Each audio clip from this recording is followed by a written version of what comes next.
Welcome back to Court Vision, episode number 11. I'm Luke Backman here with my co-host Vincent Zakian. Before we get started, make sure you like this video, comment below what you want to see in the NBA, what's your thoughts on your team going on, and hit the subscribe button. You can also subscribe to Vincent's channel down in the description and just Vincent Zakian on YouTube. Vincent, we're coming back quicker. This is only a week between our last episode, but a lot of news has broken, or not news, but rumors are afloat. There's some people, doing a lot of talking on podcast mics like we do. I know, the old saying, take the podcast mics away, but here we are. We'll have some, reactions on that. But last week, what have been your biggest takeaways?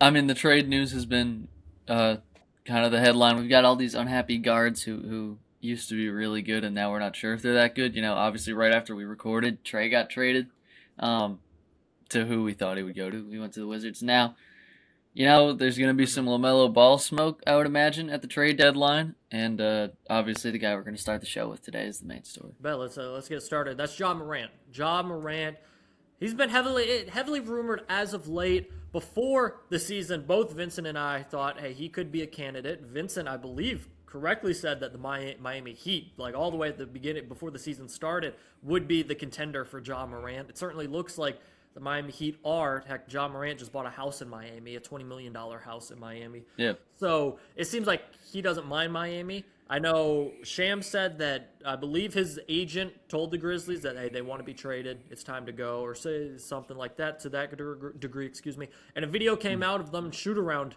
yesterday, and Ja Morant telling a teammate, I don't F with you, and basically wanting to fight him right there at shoot around in the middle of the court. So it's very clearly Ja Morant's time in Memphis is coming to an end.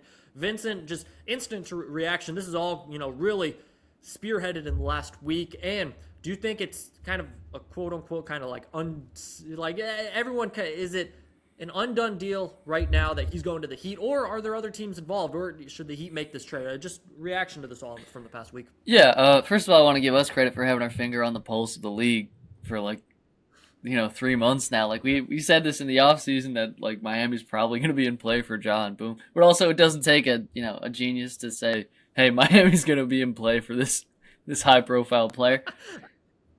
Exactly. But yeah, I think Rachel Nichols reported I think yesterday that Ja wants to go to Miami. That's his desired destination. And that makes sense. He's already bought property like you said. Shams reported the Grizzlies have been entertaining offers for him ahead of the deadline, which I think is February 15th, something like that, a month from today. Mm-hmm. I'll be fascinated to know what his value is, because as far as I'm concerned, it might be lower than Trey's. I guess Ja at his best is a better player than Trey, but we're so far from Ja at his best. I was reading Michael Pina's article in The Ringer today, and there's some insane stats about how awful Ja has been this year, relative to his standard. Among players averaging 15 plus points per game, this is again according to Michael Pina of The Ringer.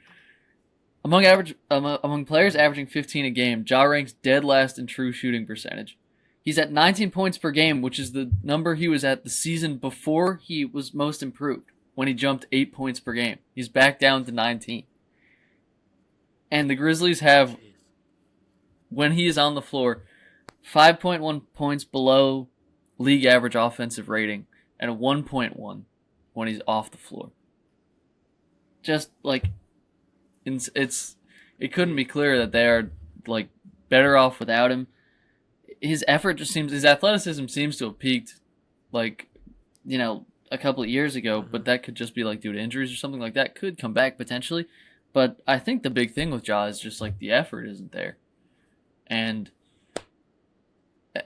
he continues to burn bridges, and so I don't know what his value is going to be, but we'll see. Yeah, it's been a very fast fall off for Ja Morant. I think we said this in a prior episode just 3 seasons ago. This was a team, the number one seed in the West, contending. Ja Morant or Anthony Edwards. A lot of people were taking Ja Morant. That was the discussions he was in, and now it's all right. You got to get him out of Memphis. And it's funny when Taylor Jenkins was fired last year. A lot of people said this isn't on Taylor Jenkins. Like, the roster isn't incredible. Dylan Brooks has a point whenever he says, hey, when they traded me, everything has gone downhill. Like, this team just lost its mojo. It lost its culture. They were trying to be the villain, and with Dylan Brooks and, going against the Warriors and Ja Morant saying they're fine in the West, like, it felt like this is a team that is suited to be a villain. Dylan Brooks leaves. Ja Morant has the injuries, has the gun incident multiple times. It just feels like this team has never even got back to the same level that they were. They've been trying to play catch up for 3 years now, and it is just at a point in Memphis where it's the best time to just separate. I think it's best for both players, and I think whoever gets Ja Morant, well, I want to say, because I like Ja Morant as a basketball player, I do. You want to say, okay, he needs a new situation, and then we can see the old Ja back. I don't know if it's as simple as that. You just mentioned the true shoot, all these things about Ja Morant, and a lot of it could be because of effort. It could be because, hey, he wants to get out of Memphis. He's kind of mailing it in right now. But he's never been a spectacular shooter. His athleticism has always been able to get him to the rim. He's been able to dunk on people, finish around people, all these different things. Like you said, if his athleticism has peaked a couple years ago, where is this guy, kind of an undersized guard, kind of not as muscular as other guards, that was wiry, able to get through guys and get to the paint and finish.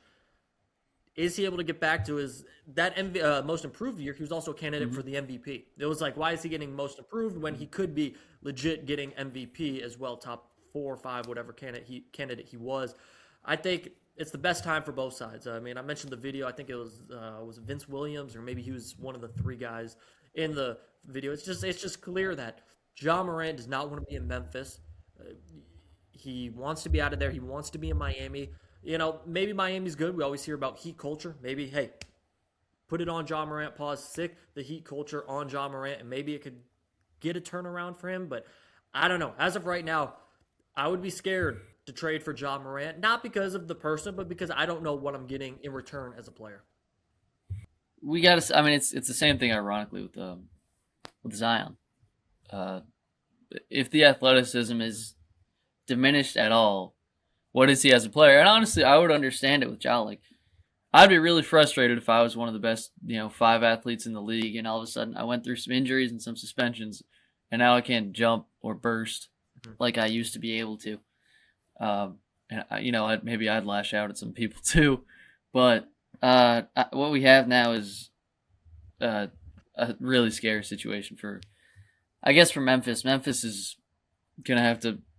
His value's only gonna depreciate while he's at Memphis. And another thing is that, like, we've seen, in the player empowerment era, which I think is certainly on a decline, possibly over for the time being right now, where players, star players, pretty much anyone could ask out of a team, hold out, and get traded for a lot. And, James Harden was like the patron saint of it. James Harden could, like, shut it down for a while, get his trade done. But then James Harden could go back to being James Harden, because he was a great athlete, obviously. Really skill-based game. Then that's why he was, like, great shooter, great handle, great eye for a pass, all that stuff. There's no telling if Ja can get back to being himself or who he was. Especially since his game just hasn't refined itself outside of his athleticism. Like, he isn't a better shooter. He isn't a better passer. He isn't better off the ball. He isn't a better defender than he was 3 years ago. And so maybe you'd feel a little more emboldened to trade for him if you saw the skill aspect of his game getting any better, but it just hasn't. And it would be, at this point, it would be more shocking if things went well in Miami or at his next destination than if they went poorly. Totally agree. For Miami, do you think, what's your percentage out of 100? Like, what do you think it's Miami that trades for him, or are there any other sleeper teams in your opinion? Like, right now, if you had to say, I'm thinking 90% he goes to Miami, what's your percentage for Ja Morant to Miami? I thought the Bucks kind of had an outside chance as a way as their last Hail Mary to keep Giannis. I don't know if that's like feasible at all. It's really tough to. Again, I mean, it's like the Trae Young thing. It's like the juice kind of isn't worth the squeeze right now. But I feel like the ceiling of Ja is higher. But I mean, like, why would anyone in the West want Ja Morant with all the depth they have, with all the good guards that they have in the West? It's hard to imagine him like going up the standings. So I'd imagine he ends up in the East, where everyone like kind of feels all right about their roster. I mean, maybe like the Bulls would take a shot at him to have like the closest player to Derrick Rose that there's ever been. But Miami seems like the likely destination. I guess he wants to go there. And I don't know what the package is going to look like for him, pause, but yeah. Did you see, by the way, 8, 9, and 10 in the East? Miami, Atlanta, Chicago. It's every year. The gang's all here. The gang's all here. It's literally their invitational every year. Like, you know what? It's the play-in is Atlanta, Chicago, Miami. Mm-hmm. Every year, it's incredible. What was I about to mention about Ja Morant? Oh crap! The Cavs are 7th, by the way, which is kind of like the polar bear in Arlington, Texas meme. Shout out Arlington. I'll always give. That's one of the greatest things that come out of Arlington, other than Miles Garrett and Cade Cunningham as well. But Ja Morant. Talking about teams, we talked about podcast mics, and we'll get to the next topic in just 1 second. Take Draymond Green's podcast mic away because he's out here saying that the New York Knicks could be a choice for Ja Morant. I'm telling you, if Ja Morant is a New York Knick at the trade deadline, Jalen Brunson must have rolled his ankle and torn it and never coming back. If Ja Morant's a New York Knick at the trade deadline, I think Luke Backman might find a different team. That's just what I'm saying. So I know I think Draymond's trying to play chess games within. No, he's up to something though. Like the stuff he's been throwing out there on his podcast. Like, is he trying? I mean, the stuff about like players trying to get in like the insider game is like the weirdest thing ever to me. Or like, hey, I'd like to see this guy here, and that this leads into our next topic. But go ahead. Mm-hmm. Yeah, perfectly segued into that. So this includes podcast and a Memphis Grizzly, Jaren Jackson Jr., who Rich Paul, not AKA, Rich Paul is Rich Paul, but LeBron's agent is said on his podcast with Max Kellerman, hey, I think they should trade Jaren Jackson Jr. for Austin Reaves. The Lakers should make that trade. And then Austin Reaves' agent actually confronted Rich Paul at the recent game that I think it was in LA. Talked to him for 5 minutes. You know, Rich Paul's saying, hey, I like Austin Reaves. I'm just, throwing out hypotheticals. I'm just, before we get into the Rich Paul of it all, I do want to say Max Kellerman at the end of that clip said, you know what, the Lakers should trade Luka. There's a debate to be made about if you want to start a team, would you start it with AR or Luka Doncic? So, I mean, I see plenty of Max Kellerman in boxing, and, I like Max. I like Max to a degree, but I like Max. I think some of his takes are a little wild. I think that one is. But I think the whole thing about Rich Paul actively saying, hey, you should trade Austin Reaves for JJJ, and then it comes back to LeBron, of course, and LeBron's like, hey, he's his own human being. I love Austin Reaves. What's your reaction to this, Vincent? I know we live in a world where, like, conflicts of interest don't even matter anymore, but this is, like, another level. Look, is Rich Paul as powerful as he used to be? No. Because, in 2020, he got he got Anthony Davis to the Lakers just because he was a clutch client. Like, that's a new level of power in the NBA. So maybe that's why he's taking the turn into podcasting, because LeBron's aged out. He's, not the asset he used to be. And that gives Rich Paul less power, which I get. Not only, there's two sides to this. There's the insanity of an agent, and a very powerful agent, proposing trades on his podcast. And then there's the actual trade proposal itself, which is Austin Reaves, who is playing the best basketball of his career, versus Jaren Jackson, who is playing the worst basketball, at least since he became like an all-star, since he became a guy in the NBA. Jaren Jackson is playing horribly right now. And part of it's there's just a funk going on in Memphis, like everything's bad for them right now, and, he's bad as a result of Ja being bad, and Ja's bad as a result of him being bad. And there's a new coach, and there's constantly injured players. They don't have the team they used to, and all of that. It's it's like mind-blowing that I couldn't believe it when I saw it. I was like, how could you just say this about one of your teammates? And my first thought was like, is this LeBron's latest way to be a GM? is by using Rich Paul to like go on a podcast. I don't know why LeBron would want Austin Reaves gone. I think Austin Reaves is probably more valuable to the Lakers right now than LeBron James is because, LeBron's only got a year or two left and he doesn't have it like he used to. And AR's, playing great and might be like a nice number 2 to Luka for a while. All of it's just so crazy and drives me nuts, kind of. Yeah, it's just doesn't make sense. Like, Rich Paul is a smart guy, but for him to just go out and do that, because it also puts LeBron in such an awkward and awful spot. If it is their master plan, they want Jaren Jackson Jr., okay, then somehow I see the craziness of doing it. But if it's just Rich Paul, the human being, saying on a podcast that he knows is going to be clipped and out there and saying, hey, I think this would be a good trade, that's just ridiculous. Because you know what that's going to do. That's immediately the next day. Hey, LeBron, Rich Paul said this.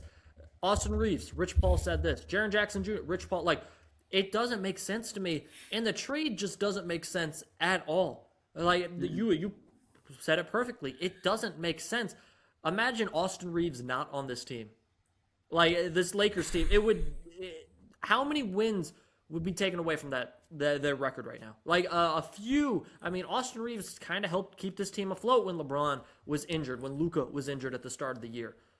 It just doesn't make sense to me why he would do it. It's just, like, I like the Rich Paul, Max Kellerman combo when Rich Paul's talking about, hey, this is how Jordan took over the league with this sponsorship, with this marketing, and I saw that he had a whiteboard the other day and was talking about that. Yeah, that's the stuff I want to hear. That's the stuff I love to hear. But for him to just actively do this just makes no sense, and it feels like, oh, LeBron's trying to run this team, or LeBron's trying to do this, and whether or not maybe they are behind the scenes trying to make this trade happen, or it doesn't make sense, and it just seems flat out dumb to do it. And I know they came back and said, oh no, it was just a hypothetical. I'm saying, what if this is like, you can't do it. You know the era, the internet, all the stuff that's going to happen, the clips from it. You just can't go out on a podcast and say that. It just blows my mind because Rich Paul is smarter than that. Here's what we want from Rich Paul when it comes to a podcast, and we kind of get to say this because we are the audience. I don't have to say anything about what Rich Paul does as an agent. He is a master businessman and agent. One of the most powerful agents in all of sports. I have nothing to say about that. When Rich Paul is on a podcast, I want his expertise on, like, marketing players and like agents and behind the scenes deals and general management. That's what I want. It's kind of like we want his expertise. We don't want him to just join the hot take game, right? There's plenty of people to do that.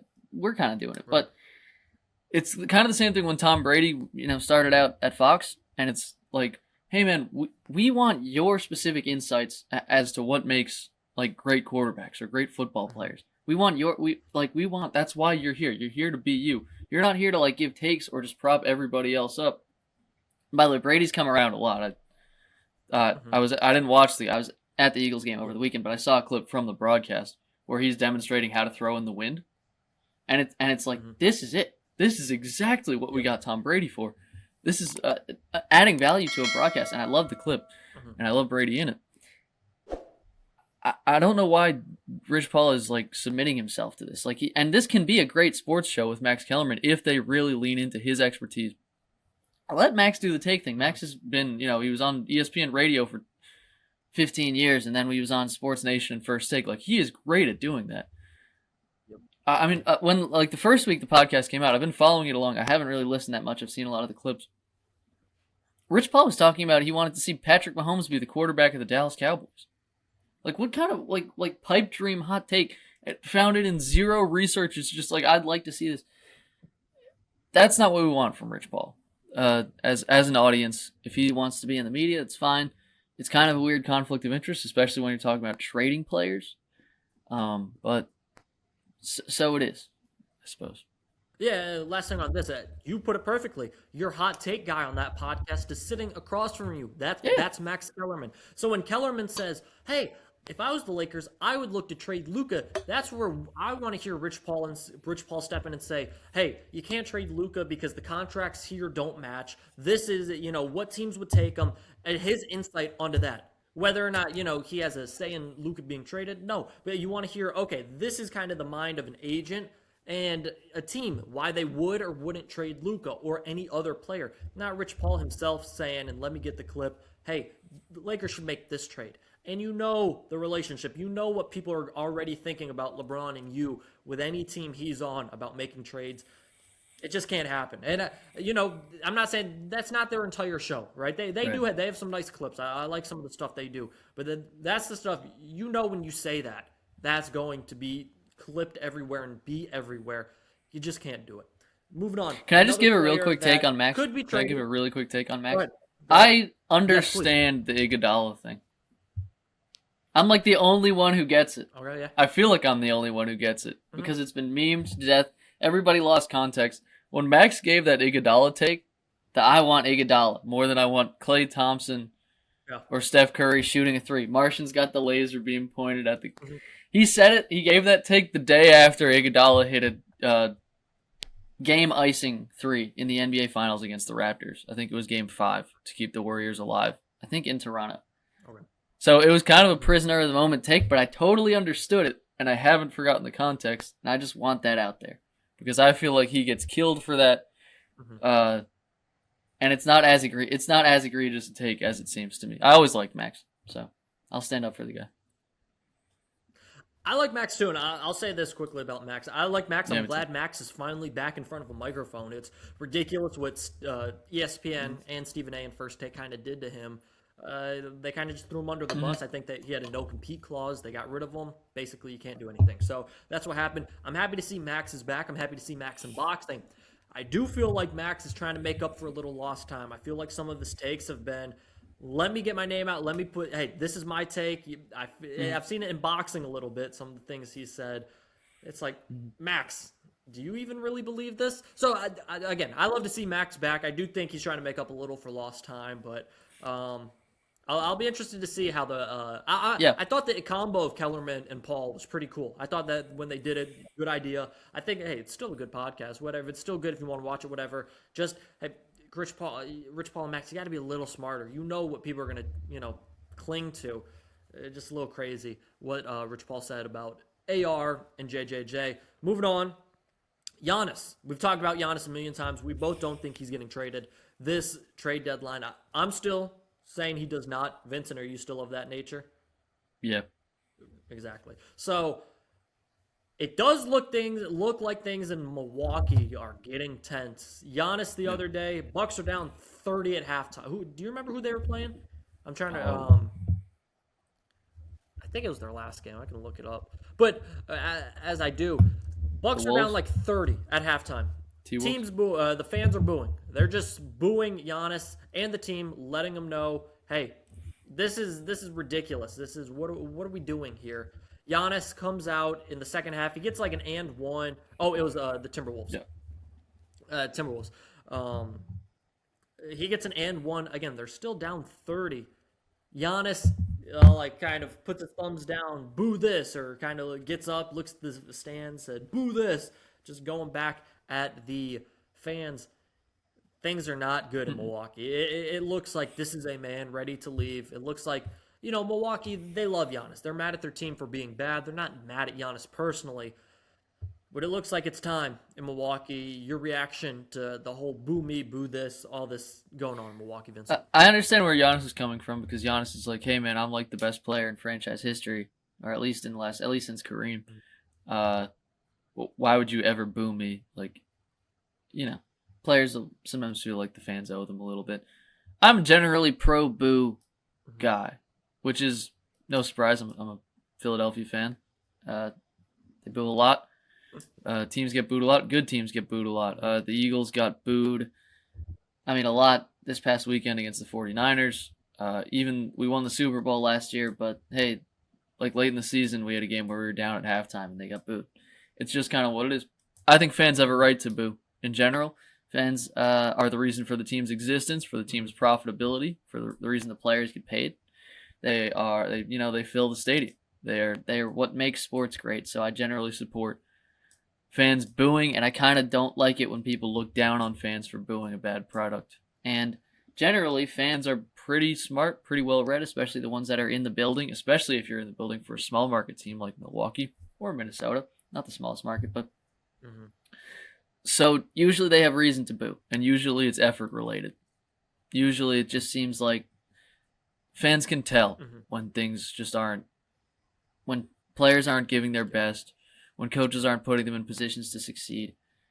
And I understand Giannis's frustration. I think he's due to leave this team probably in the summer, but I Mm-hmm. think he should just be able to take the booze. And he should understand. I mean, he should understand more than anybody. It really isn't personal towards him because they're always going to love him, and Right. it's about the team. And he knows the team Mm-hmm. is bad. He led this team to a championship. He sees how far they've fallen. He's not unrealistic about it.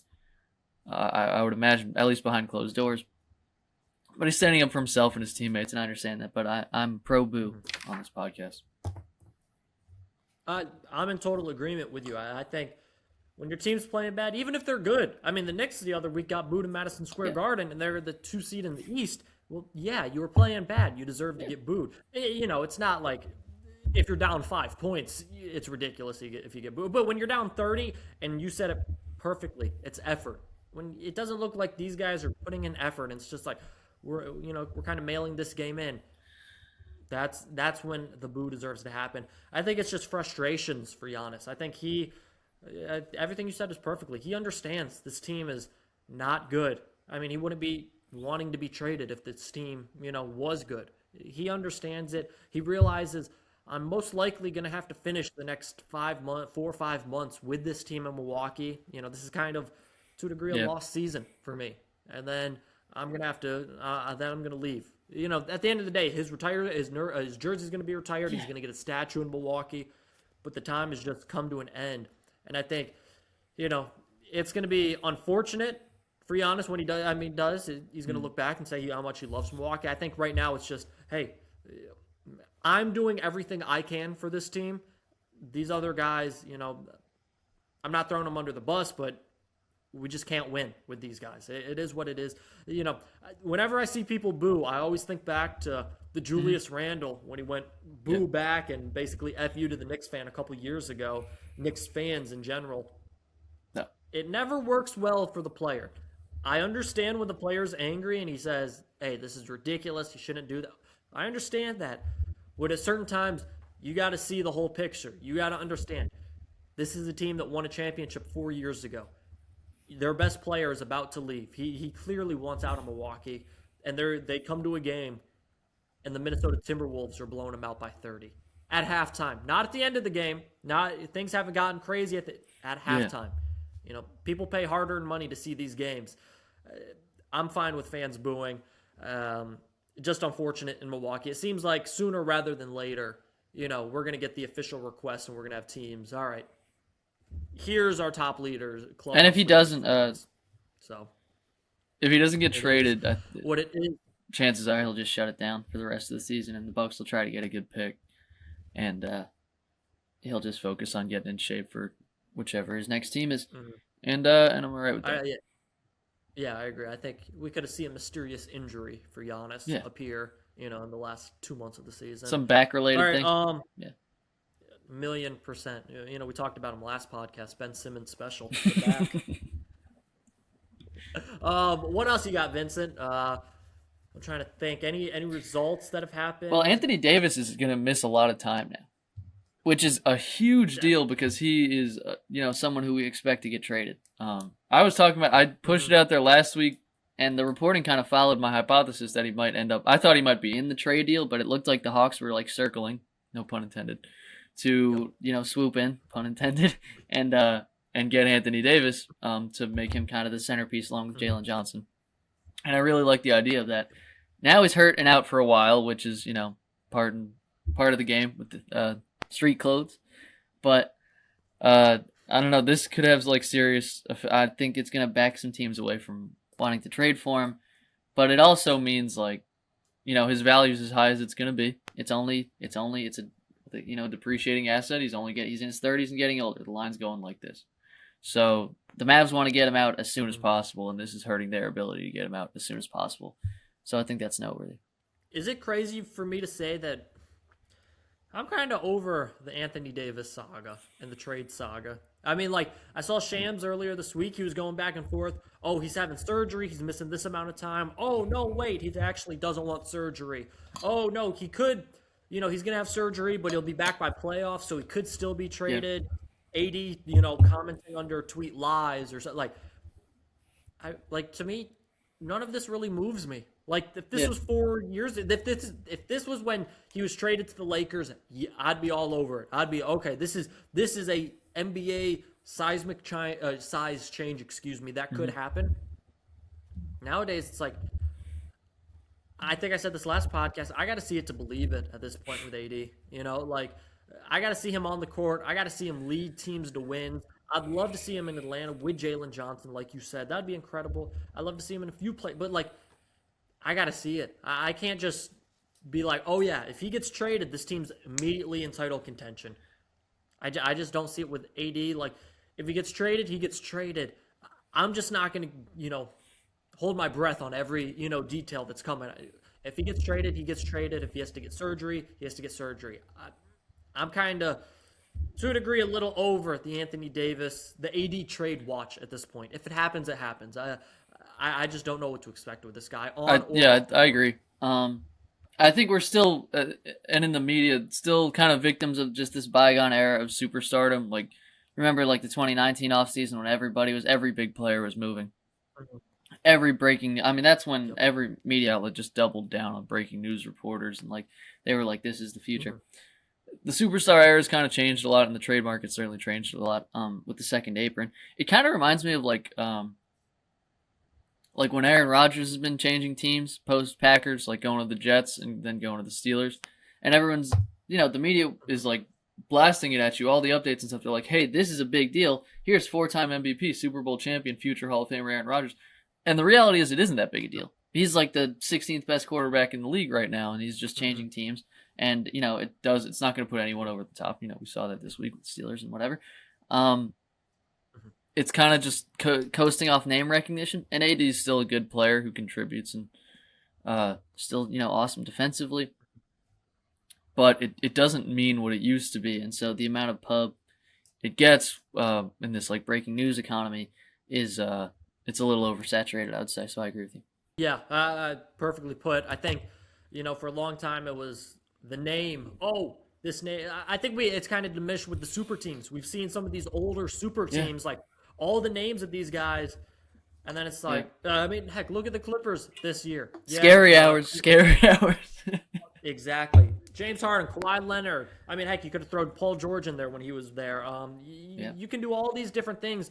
It's like, oh, these old guys. And it's like, this isn't the 2010s anymore, right? And so it's like, with AD, it's like, AD's a big name, but realistically, how much of a game changer is he? So, again, I got to see it to believe it with AD. I hope the best for him. I hope he gets in a situation. I hope he's healthy, because when he is, he's a top player. Like, that's no doubt about it. He is a top player when he's healthy.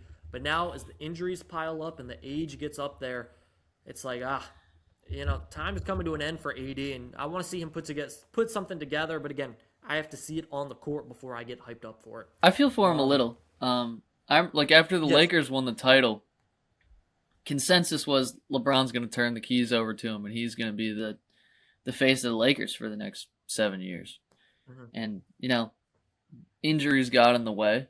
LeBron stayed good for a while, and then he got traded for someone who's actually going to be the face of the Lakers for the next decade. So I feel for him in a sense, but it's a business at the end of the day, and I feel like AD's been on that business end a couple times in his career. Vincent, I know it's our favorite time of the show. Michael Porter Jr.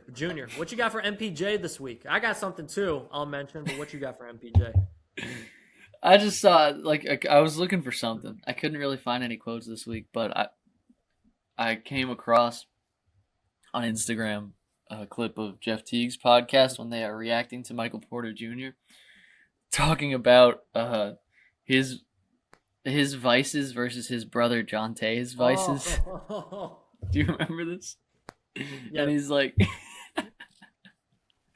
I can't relate to my brother.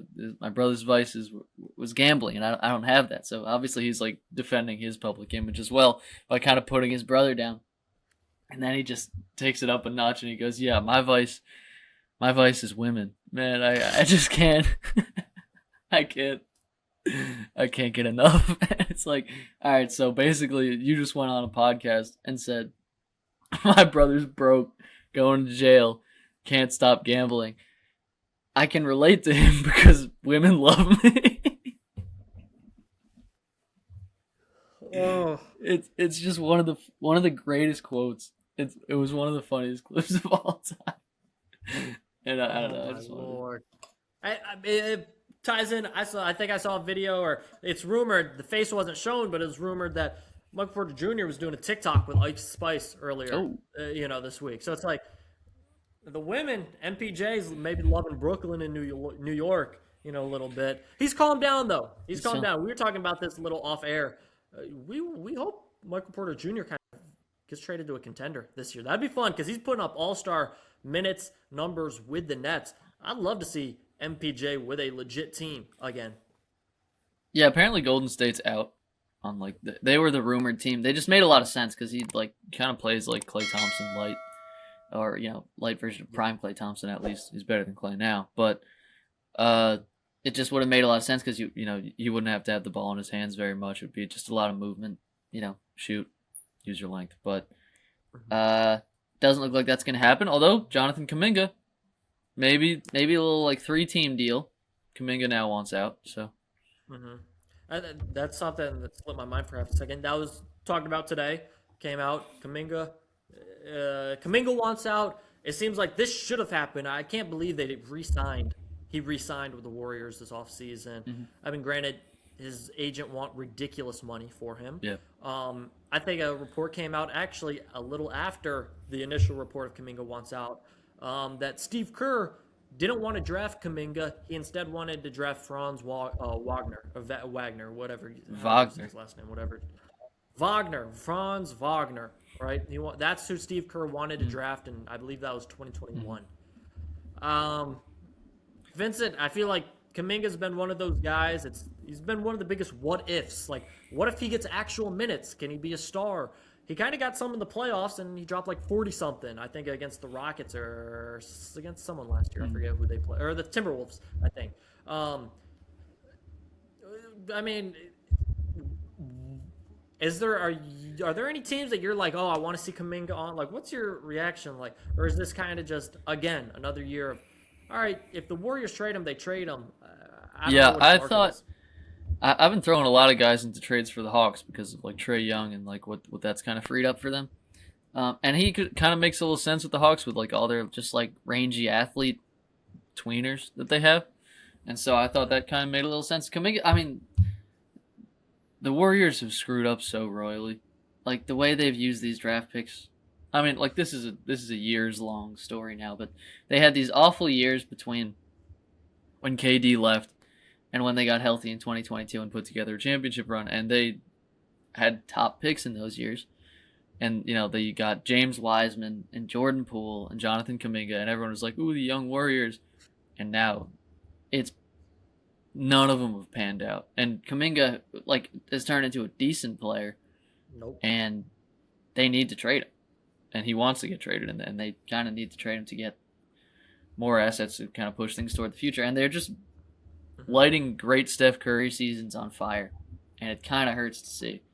I feel like if there's one guy in this league, guys aren't demanding a lot of trade value these days. I feel like a team would pony up a lot for Steph Curry. And even at his age, he's still so good, and the way he just sells out arenas, put his face on a billboard. I feel like that's what the Warriors kind of need. If they're really being serious with themselves, maybe Steve Kerr could retire or something so that he wouldn't have to be around for that. But I think they need to cut this whole era loose because it just isn't going to work. Even though they're over 500 right now, but they're going to be a first-round exit. So you're telling me it doesn't help when a player, Superman punches your, tournament of the Splash Brothers or whatever they said. And Draymond's still the same dude.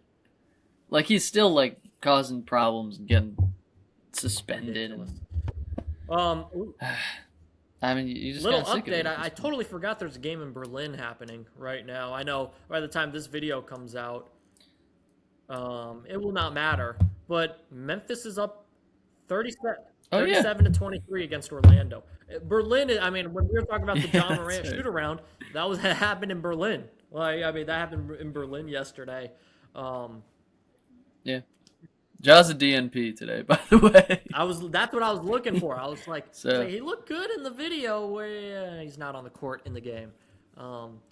Kind of Aldama's getting some buckets. That's Shout out to Aldama. funny when you just it's a random, what is it, Thursday in January, and two teams are out in Germany and Berlin playing.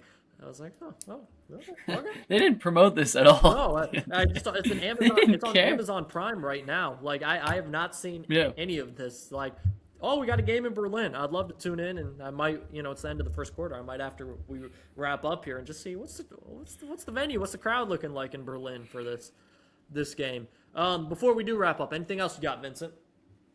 Oh, did you see in Toronto, the Sixers were like blowing out the Raptors, and they were chanting for Kyle Lowry to get in the game. Kyle Lowry hasn't been in like all year because the Sixers are always in close games. He basically has a TV job with Amazon. Like I don't know how much of his salary the Sixers are even paying, but yeah, Kyle Lowry got out there. Toronto legend Kyle Lowry. Kyle Lowry. Yeah, Toronto legend. Knicks just played. I'm not going to get into the Knicks today because I could go another 20 minutes on the Knicks. Yeah. But the Knicks just played DeMar DeRozan. The Kings last night got whooped by the Kings. When you shoot 5% from the from the 3-point line in the first, that's what happens. But I'll tell you, man, DeMar DeRozan, that mid range is still lethal. Still pure. Like it's. I think he's now 22nd all time in scoring. He just passed Kevin Garnett. I didn't realize he was that high. Man. Like, congrats to DeMar DeRozan on that. That's just a mid-range assassin right there. You mentioned in a prior podcast that Sacramento roster's funny. Oh my God. Rolling out there, DeRozan, Levine, Westbrook. Precious Achiuwa killed us last night because we didn't re-sign him. At 20 and 14, absolutely killed us last night, and had like 3 blocks. All while Sabonis is injured. Malik Monk got in the game, shot 2 straight air balls. Like, hey, guess what? Kings got to light the beam after playing the Knicks. Are they still lighting the beam? I haven't tuned into one Kings game this year. Yes, they are still lighting the beam out in Sacramento. Lot less, a lot less purple going in the sky this season as the past couple seasons when it was big. That was a home run. Yeah.